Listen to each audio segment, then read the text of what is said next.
Ronaldo ने बना दिए हैं हाल ही में यूट्यूब पर 4 ऐसे मुश्किल तरीन रिकॉर्ड जिसे तोड़ना मुश्किल ही नहीं बल्कि नामुमकिन है। आज हम आपको 4 ऐसे रिकॉर्ड के बारे में बताएंगे जो कि मिस्टर बीस्ट और टी सीरीज जैसे बड़े बड़े यूट्यूब चैनल ये रिकॉर्ड ना बना सके।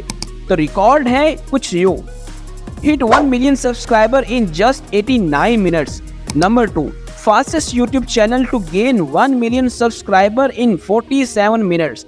Number 3, fastest YouTube channel to hit 1 lakh subscriber in just 22 minutes.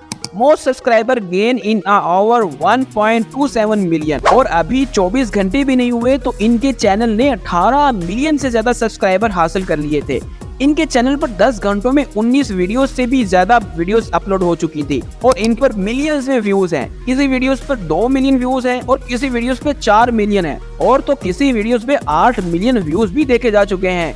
और साथ ही साथ रोनाल्डो को अपना यूट्यूब का गोल्डन प्ले बटन 15 घंटों में मिल चुका था, जो कि अपने अंदर खुद एक बहुत बड़ा रिकॉर्ड है। और साथ ही साथ दूसरी तरफ काफी लोग मिस्टर बीस्ट और रोनाल्डो को कंपेयर कर रहे हैं, क्योंकि मिस्टर बीस्ट को 132 दिन लगे थे 10 मिलियन सब्सक्राइबर गेन करने के लिए, जबकि रोनाल्डो ने सिर्फ 8 घंटों में हासिल कर लिया। नाज़रीन, आप लोगों ने बताना है कि रोनाल्डो और मिस्टर बीस्ट को 30 दिन के अंदर क्रॉस करेंगे या नहीं। कमेंट में लाज़िम बताइएगा। शुक्रिया।